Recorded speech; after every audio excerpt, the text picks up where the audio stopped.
নমস্কার। আমরা জানি নতুন যে সরকার যে আসার পর অনেকগুলো প্রস্তাব সামনে এসছে। একটা যেমন ইউসিসি ইউনিফর্ম সিভিল কোড, সেরকম গুন্ডা দমন যে আইন, সেই আইন এসছে সামনে। আমরা প্রথমেই এই দুটো বিষয় নিয়ে কথা বলবো। আমাদের সঙ্গে আজকে আছেন বিজেপির স্পোকপারসন নীলাদ্রি ব্যানার্জি। নীলাদ্রি, নমস্কার। এই যে দুটো বিষয় সামনে এসছে খুবই গুরুত্বপূর্ণ, একটা হচ্ছে ইউনিফর্ম সিভিল কোড আর একটা হচ্ছে গুন্ডা দমন বিল।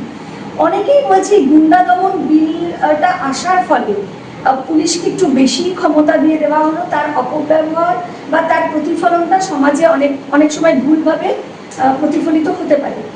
কি বলবেন, আপনার মতামত কি? প্রথমে বলে, আমি বিজেপির স্পোকসপারসন নই, বিজেপির সাথে আমার কোনো সম্পর্ক নেই। আমি একজন রাজনৈতিক বিশ্লেষক, কারণ আমার কোনো দায়বদ্ধতা নেই বিজেপির কোনো পদক্ষেপকে সমর্থন করার। কিন্তু এই গুন্ডা দমন বিলকে আমি স্বাগত জানাই এই কারণে, কারণ পশ্চিমবঙ্গে একটা দুষ্কৃতি এবং রাজনীতি মিলেমিশে এক হয়ে গেছে। রাজনৈতিক ক্ষমতা ব্যবহার করে বিভিন্ন দুষ্কৃতির মতো আচরণ করছে বিভিন্ন রাজনৈতিক কর্মী, এবং দুষ্কৃতীরা রাজনীতিতে আগে কর্মী হতো, এখন নেতার পজিশনেও দুষ্কৃতীরা পৌঁছে গেছে। সেখানে তাদের আচরণ দুষ্কৃতির মতো। সেখানে বহু ক্ষেত্রে তারা প্রতিবাদ জানাতে গিয়ে সরকারি সম্পত্তি নষ্ট করছে, মানুষের ক্ষতি করছে, এবং এই ব্যাপারে কোনো রকম প্রতিকার ছিল না। এই গুন্ডা দমন বিলটি আসার ফলে কিন্তু একটা প্রতিকারের রাস্তা তৈরি হয়ে গেছে আমার ব্যক্তিগতভাবে মনে হয়। তাতে দুষ্কৃতীরা 10 বার ভাববেন কোনো ধরনের অপরাধ করার আগে, কারণ তাদের সম্পত্তি নিলাম হতে পারে, তাদের 1 বছর অব্দি প্রিভেন্টিভ ডিটেনশন হতে পারে, এবং যেটা বলছেন মিসইউজ হতে পারে। মিসইউজ হলে আদালতের রাস্তা সবসময় খোলা থাকবে, কেউ যদি কোনো সরকার যদি এটাকে মিসইউজ করে। কিন্তু আমার মনে হয় রাজনীতি আর দুষ্কৃতীদের মধ্যে যে মেলবন্ধন ঘটেছে, রাজনীতিবিদ দুষ্কৃতি, এই মেলবন্ধনটা ভাঙার জন্য সম্ভবত এই বিলটার প্রয়োজন ছিল পশ্চিমবঙ্গে। এবং এই ইউসিসি যে বিষয়টা এসছে সামনে, ইউনিফর্ম সিভিল কোড, এটা নিয়ে আপনি যেহেতু রাজনৈতিক বিশ্লেষক, আপনি নানা রকম ভাবে বিষয়গুলোকে দেখেন, কি মনে করেন এটা কতটা উপকৃত? এই পদক্ষেপটা তো আজ থেকে 20 বছর আগে হওয়া উচিত ছিল, কিন্তু আজ থেকে 20 বছর আগে বামপন্থীরা যারা সেকুলার বলে নিজেদের দাবি করেন, বুদ্ধদেব ভট্টাচার্য, তাদের সাহস দেখাতে পারে। ভারতবর্ষ একটি সেকুলার দেশ, তাহলে সেই দেশে এটা কি করে হয় যে ধর্মের ভিত্তিতে আলাদা আলাদা আইন থাকবে? তাহলে হয় আমাদের বলতে হয় আমরা সেকুলার দেশ নই, আমরা ধর্মভিত্তিক দেশ, অথবা ধর্মভিত্তিক আইনকে বন্ধ করা উচিত। প্রত্যেক নাগরিকের জন্য একটা দেশের, আজকে শ্যামাপ্রসাদ মুখার্জির 125তম জন্মবার্ষিকী, সেখানে বোধহয় প্রশ্ন তোলার অধিকার আছে নাগরিকদের যে কেন প্রত্যেকের জন্য এক আইন থাকবে না? শ্যামাপ্রসাদ যে আত্মবলিদান দিয়েছিলেন এক দেশ এক আইনের জন্য, জম্মু কাশ্মীরের আইন এবং পশ্চিমবঙ্গের আইন কেন আলাদা হবে সেই প্রশ্ন তুলে, এর বৃহত্তর প্রশ্নটা হচ্ছে যে ভারতবর্ষের প্রতিটা রাজ্যে প্রতিটা জায়গায় একই আইন কেন বলবৎ হবে না? প্রত্যেক নাগরিকের জন্য ধর্মভিত্তিক কেন আইন থাকবে? এটাই মূল প্রশ্ন। এবং যে কাজটা 20 বছর আগে করা উচিত ছিল, যে কাজটা করার সাহস তথাকথিত সেকুলার বামপন্থীরা দেখাতে পারেনি, সেটাই দেখাচ্ছেন শুভেন্দু অধিকারীর নেতৃত্বে বর্তমান সরকার। আমি তো একজন নাগরিক হিসেবে এটাকে স্বাগত জানাই। এখানে একটা বিষয়, যখন আপনি বললেন যে সাহস দেখাতে পারেনি বুদ্ধদেব ভট্টাচার্য বা তখনকার সেই বামফ্রন্ট সরকার, কিন্তু এখন যখন নতুন সরকার মানে বিজেপি সরকার যখন এই ধরনের একটা কার্যক্রম করে সেটা লাগু করার চেষ্টা করছে, এগোচ্ছে, তখন তাহলে এই বামপন্থীরা কেন বিরোধিতা করছে? সম্প্রতি বিকাশ রঞ্জন ভট্টাচার্য তিনি বলছেন যে ইউসিসি বিজেপি বিভিন্ন রাজ্যে বিভিন্ন রকম ভাবে তাদের ইচ্ছা মতন আইন তৈরি করছে, ইচ্ছা মতন ভাবে নিয়ম লাগু করছে, একরকম ভাবে করছে না বলে বিরোধিতা করছে। দেখুন, লালকৃষ্ণ আদবানি বামপন্থীদের বলতেন সিউরো সেকুলার, তারা প্রকৃত সেকুলার নয়, তারা সিউরো সেকুলার। সেই জন্যই বামপন্থীরা ভারতবর্ষে পাকিস্তান তৈরিকে সমর্থন করেছিল। পাকিস্তান তো ধর্মের ভিত্তিতে সৃষ্টি একটা রাষ্ট্র ছিল, তা সেই রাষ্ট্রকে যারা সেকুলার বামপন্থীরা কেন সমর্থন করেছিল প্রথমে? কারণ তারা প্রকৃত সেকুলার ছিল না, তারা সিউডো সেকুলার ছিল। ভারতবর্ষের যখন আইন লেখা হচ্ছিল তখন বামপন্থীরা কোনো প্রতিবাদ করেনি কেন এই ব্যাপারে যে ধর্মভিত্তিক পার্সোনাল ল হলো? এই প্রতিবাদ তো বামপন্থীদের দিক থেকে কোনোভাবে আমরা পাই না। অথচ যখন কোনো সংখ্যালঘু আক্রান্ত হন তখন তারা প্রথমেই প্রতিবাদ করেন, কিন্তু ধর্মের প্রশ্নে তারা আপোষ করে নিয়েছেন। এই বাংলার বুকেই বুদ্ধদেব ভট্টাচার্যের সময় তাসলিমা নাসরিনকে কলকাতা ছেড়ে পালাতে হয়েছিল মৌলবাদীদের আক্রমণে।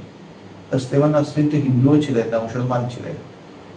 সেই মানুষটাকেও পালাতে হয়েছিল কি, তিনি মৌলবাদীদের বিরুদ্ধে আওয়াজ তুলেছিলেন তার দেখায়। সুতরাং এই মৌলবাদীদের কাছে আত্মসমর্পণ এটা বামপন্থীরা দীর্ঘদিন ভাবেই করছে। বিকাশ ভট্টাচার্য আরো বেশি করে করেছেন। তিনি গরুর মাংস খেতে পারেন, জনসমক্ষে দাঁড়িয়ে নিশ্চয়ই খেতে পারেন, শুয়োরের মাংস খেতে পারেন না। কেন? শুয়োরের মাংস খেলে মুসলমান ভাবাবেগে আঘাত লাগবে। বিকাশ ভট্টাচার্যের মতো মানুষেরা, তাদের কারণেই আজকে সেকুলারিজম এত সংকটের মুখে পড়েছে। সেকুলারিজম সম্বন্ধে মানুষের একটা বিতৃষ্ণা তৈরি হয়ে গেছে, যে সেকুলারিজমের নাম করে কার্যত মুসলমান পোষণ করা হচ্ছে। হিন্দুদের পক্ষে বললে সে কমিউনাল, মুসলমানদের পক্ষে বললে সেকুলার। এটাই পশ্চিমবঙ্গে অন্তত বামপন্থী আমাদের সেকুলারিজমের ডেফিনেশন হয়ে গেছে। তো সেটাই সেই ধারা থেকেই বিকাশ ভট্টাচার্য সম্ভবত, বিকাশ ভট্টাচার্যের মতো নেতারা যারা রাজনীতির অঙ্গনে পরাজিত হচ্ছেন, বারবার যাদবপুরে হেরে গেছেন, তারা ওই সাম্প্রদায়িক রাজনীতি আবার করার চেষ্টা করছে। কিন্তু এই ক্ষেত্রে কি এটাও তাহলে সাম্প্রদায়িক রাজনীতির কে রূপ দেবেন? মানে উনি আর একটা বক্তব্য রেখেছেন সম্প্রতি, তিনি বলছেন যে এই যে যেহেতু এক আইন এক দেশ, সবার জন্য একই আইন থাকবে, মুসলিমদের জন্য একই আইন থাকবে, সেই জায়গায় দাঁড়িয়ে 3-4 বিবাহ করতে পারবেন, এই ধরনের বিভিন্ন কথা যখন উঠে আসছে, তিনি বলছেন এই বহু বিবাহ তো হিন্দুদের মধ্যেও ছিল, হিন্দুরা অনেকগুলো বিয়ে করে অনেকগুলো বউ রাখে, অনেকগুলো বউ নিয়ে ঘুরে বেড়ায়, এই ধরনের মন্তব্য করছেন। ওনার বক্তব্য ছিল, আপনি বলছেন, আমি শুনিনি ওনার বক্তব্য, যে হিন্দুদের মধ্যেও ছিল, এখন তো নেই। আইনত হিন্দুরা তো বহু বিবাহ করতে পারে না, সেই হিন্দুদের মধ্যে তো সতীদাহ ছিল, এখন তো নেই। তো মুসলমানদের মধ্যে আইনত কেন 4টে বিয়েরও অনুমতি দেওয়া আছে।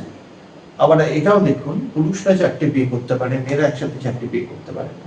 সুতরাং বৈষম্য নারী পুরুষে, হিন্দু মুসলমানের বৈষম্য, এই সমস্ত কিছু আছে। যারা এই ইউনিফর্ম সিভিল কোডের বিরোধিতা করছেন, তারা কার্যত বহু বিবাহকে সমর্থন করছেন। তারা কার্যত মেয়েদের, মুসলমানদের মধ্যে আইনত 12 বছরে বিয়ে দেওয়া যায় সেটাকে সমর্থন করছেন। বাল্য বিবাহ, বহু বিবাহকে সমর্থন করছেন বিকাশ ভট্টাচার্যের মতো তথা কথিত বামপন্থী সেকুলাররা। সেই জন্যই সম্ভবত লালকৃষ্ণ আদবানি একসময় বলেছিলেন, এই বামপন্থীরা হচ্ছে সিউডো সেকুলার, তারা সেকুলার না। আর একটা প্রসঙ্গে যাব, আমরা দেখলাম গতকালকে বারুইপুরের যে ঘটনাটা ঘটলো, এবং সেই ঘটনা ঘটার পর ইতিমধ্যে এখানেও যারা বামপন্থী বিরোধিতায় দলে আছে যারা, তারা ইতিমধ্যেই বলছেন যে যারা ধরা পড়েছে বা যারা এই ধরনের ঘৃণ্য অপরাধ করলো, তারা নাকি বিজেপির সঙ্গে যুক্ত এবং বিজেপির সমর্থক, RSS যুক্ত, এরকম একটা ন্যারেটিভ সামনে আসছে। বা আমি ওই প্রসঙ্গে যাচ্ছি না, কোনো রাজনৈতিক রাজনৈতিক কথা না, যে ঘটনাটি ঘটেছে সেই ঘটনা নিয়ে কি বলবেন? পশ্চিমবঙ্গে বাম আমলে কিভাবে নারীদের সম্মান আক্রান্ত হয়েছিল সেই ইতিহাসে লেখা আছে, আপনারা খুব ভালো করে জানেন। জ্যোতি বসু তখন কি বলেছিলেন, কি ধরনের গণধর্ষণ হয়েছিল বাংলার আমলে। তৃণমূল আমলে কামদুনি আমরা দেখেছি, পার্ক স্ট্রিট আমরা দেখেছি, আর্চিকর আমরা দেখেছি। নিশ্চয়ই ঘটনাটা মর্মান্তিক, কিন্তু এই ব্যাপারে কথা বলার কোন নৈতিক অধিকার বাম এবং তৃণমূলের আছে কি, এই প্রশ্নটা বোধহয় করার সময়। যাদের সময় নারীদের সম্মান ভূলণ্ঠিত হয়েছে, মুখ্যমন্ত্রীরা সেটাকে জাস্টিফাই করেছেন, তাদের সময় চলে যাওয়ার পর আজকে যখন সরকার পদক্ষেপ নিচ্ছে, তারা বিজেপির সমর্থক হন, CPM হন, সেটা কিচ্ছু এসে যায় না। তৃণমূল হন, অপরাধ যিনি করেছেন তার বিরুদ্ধে ব্যবস্থা নেওয়া হবে, সরকার স্পষ্ট ভাষায় বলেছে। তিনি হিন্দু হন, মুসলমান হন, বিজেপি হন, তৃণমূল হন, CPM হন, সরকার ব্যবস্থা নেবে। এটাই সরকারের দিক থেকে এক্সপেক্টেড। তা সেটাকে নিয়ে একটা সাম্প্রদায়িক রাজনীতি করার চেষ্টা করছেন। এবং আরেকটাও ব্যাপার, কামদুনিতে যখন সেই হিন্দু মেয়েটি মারা গেছিল, তখন তো এরা এত সরব হন। আজকে একটি সংখ্যালঘু মহিলা মারা গেছেন বলে কিন্তু এরা এত সরব, এ প্রশ্ন কিন্তু করতেই হচ্ছে। মৃত্যু ভয়ঙ্কর, ধর্ষণ ভয়ঙ্কর, যে কোনো ধরনের ধর্ষণের বিরুদ্ধে সরব হওয়া দরকার।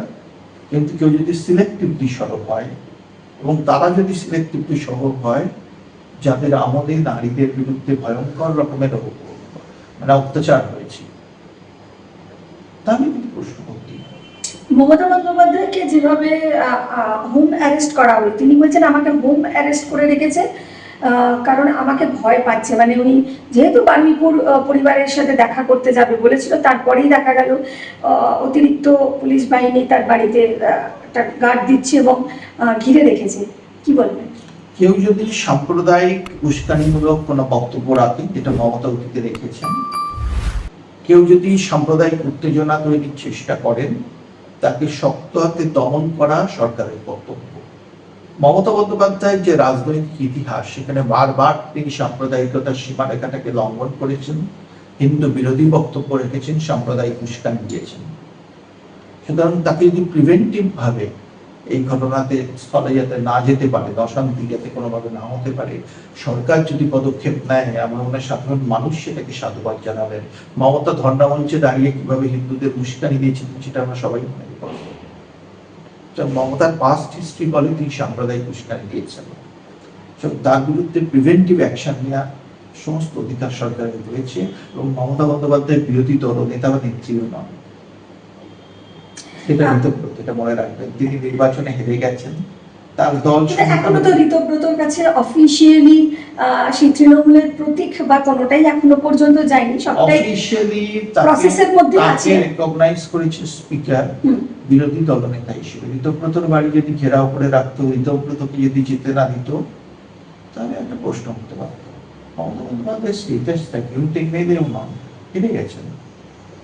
কিন্তু এখনো তো তৃণমূল মানেই মমতা বন্দ্যোপাধ্যায়, তার দলের লোকেরা বলছে, মদন মিত্র, তার দলের লোকেরা কি ববি হাকিম তার দলের লোক নন? অরূপ রায় তার দলের লোক নন? ঋতব্রত বন্দ্যোপাধ্যায় তার দলের লোক নন? কাকুলি ঘোষ দস্তিদার তার দলের লোক নন? চন্দ্রিমা ভট্টাচার্য তার দলের লোক নন? এরা কারা তাহলে? সুদীপ বন্দ্যোপাধ্যায় তার দলের লোক নন? যে কেন্দ্রে আমরা বসে আছি সেই ইন্টারিম এমএলএ তার দলের লোক নন? দলের লোক একমাত্র যদি ভাইপো আর কুণাল ঘোষ হয়, তাহলে তো মুশকিল। আরেকটা বিষয়ে যাব, এই যে আমরা ইউসিসি নিয়েই শুরু করলাম, এই বিষয়টা যদি পুরোপুরি চালু হয়, সব থেকে উপকৃত কোন সম্প্রদায় হবে আপনি মনে করেন? মুসলমান মহিলারা উপকৃত হবে। মুসলমান মহিলারা এই ইউসিসি চালু হলে বহু বিবাহ বন্ধ হবে, তাদের উপর যে বাড়িতে অত্যাচার হয় ধর্মীয় অনুশাসনকে সামনে রেখে সেটা কমবে। বাল্যবিবাহ বন্ধ হবে, ফলে 12 বছরে মুসলমান মেয়েদের বিয়ে হয়ে যাওয়ার যে আইনত অধিকারটা আছে সেটা বন্ধ হবে। এই ইউসিসি চালু হলে মুসলমান মহিলাদের সমর্থনের একটা অংশ ভারতীয় জনতা পার্টির দিকে চলে আসতে পারে, সেই ভয় অনেক বিরোধীদের বিরোধিতা করছে। এই যে ওয়ান ভোট ওয়ান নেশন, এই বিষয়টাও সামনে আসছে। এই ওয়ান ভোট ওয়ান নেশন যদি হয়, তাহলে কোথাও এই যে 2029-এ তো লোকসভা নির্বাচন, তো এই ওয়ান ভোট ওয়ান নেশন হলে সামগ্রিকভাবে রাজনীতিতে মানে রাজনীতির সুফলটা কি? খরচা বাঁচবে। প্রত্যেকটা নির্বাচনে একটা বিরাট খরচা হয়, সেই খরচাটা আমার আপনার মতো সাধারণ ট্যাক্স পেয়ারদের পকেট থেকেই যায়। যদি ওয়ান ভোট ওয়ান নেশন হয়, তাহলে এই খরচাটা বাঁচলে আমাদের তো লাভ, যে টাকাটা বেঁচে যাবে সেই টাকাটা দিয়ে উন্নয়নের কাজ হতে পারে, ওয়েলফেয়ার স্কিমস আসতে পারে, আমাদের লাভ হবে। আর তারাই ওয়ান ভোট ওয়ান নেশনে ভয় পায় যারা মনে করে যে সব ভোট একসাথে হলে তার ফায়দা একটি রাজনৈতিক দল পেয়ে যাবে।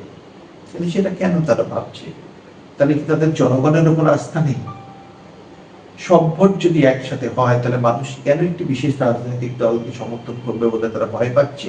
এই প্রশ্ন বোধহয় তাদের নিজেদের করা উচিত। এবং আজকে যারা এই বারুইপুর নিয়ে আন্দোলন করছেন, তাদের পক্ষে কতটা জনসমর্থন রয়েছে? তারা কি কনফিডেন্ট কালকে বারুইপুরে যদি আবার নির্বাচন হয়, এলাকায় নির্বাচন হয়, পুরসভায় নির্বাচন হয়, জিততে পারবেন তো? জনসমর্থন আছে তো? এই জনসমর্থন হারিয়ে ফেলার ফলেই তারা নির্বাচনকে ভয় পাচ্ছে। আমি একটা টেকনিক্যালি একটু আমাদের দর্শক বন্ধুরাও জানতে চাই যে এখন যে পরিস্থিতিতে দাঁড়িয়ে আছে, একটা হচ্ছে ঋতব্রত তৃণমূল, একটা হচ্ছে কালীঘাট বা মমতাপন্থী তৃণমূল। এবং এই যে ঋতব্রত তৃণমূল, তারা ইতিমধ্যেই তো দিল্লির ইলেকশন কমিশনের ফুল বেঞ্চের সাথে দেখা করছে, তারা তাদের মতো জমা করেছে। এখন বিষয়টা হচ্ছে যে প্রতীকটা কার সেই নিয়েও একটা টানাটানি চলছে, দড়ি টানাটানি। ইতিমধ্যেই আমরা দেখলাম তৃণমূলের যে পার্টি অফিস সেটাও ঋতব্রতরা তালা দিয়েছে, তারপরে কুণাল ঘোষেদের যে কালীঘাট তৃণমূল তারা গেছে, তারা দাবি করছে আমাদের। এই যে একটা বিশৃঙ্খল অবস্থা হয়ে আছে, আমি একদম টেকনিক্যালি জিজ্ঞাসা করছি যে এখন মানে অরিজিনাল দাবিদার কোন তৃণমূল হতে পারে? আপনি যদি মহারাষ্ট্রে দেখেন, সেখানে শিবসেনা ভাগ হয়ে গেছিল, শেষ পর্যন্ত প্রতীকটা পেয়েছিল একনাথ শিন্দে, কারণ তাদের দিকে যারা জনপ্রতিনিধি তাদের মেজরিটি সমর্থন ছিল। সিম্পল ব্যাপার। ঋতব্রত বন্দ্যোপাধ্যায়ের দিকে 80 জন যে বিধায়ক আছে তার মধ্যে 60-এর বেশি বিধায়কের সমর্থন আছে, প্রায় 68 কাছে বাড়ছে, প্রতিদিনই বাড়ছে। আজ 61, কাল 62, 63, শেষ পর্যন্ত 78 হতে পারে। তো সেক্ষেত্রে গণতন্ত্রে তো জনপ্রতিনিধিদের ভোটটাই ম্যাটার করে। মমতা বন্দ্যোপাধ্যায় একজন পরাজিত বিধায়ক, মনে রাখবেন তিনি কেউ নন এই বিধানসভার, তো তার মত কিভাবে ম্যাটার করে? যারা নির্বাচিত বিধায়ক তারা নিশ্চয়ই যাকে নেতা বলে ঠিক করেছেন ঋতব্রত, তিনিই নেতা। আবার দিল্লিতে দেখুন, সেখানে তৃণমূলের বহু এমপি কিন্তু একটু নতুন দল এনসিপিতে যোগ দিয়েছেন, সেখানেও তৃণমূল ভেঙে যাচ্ছে।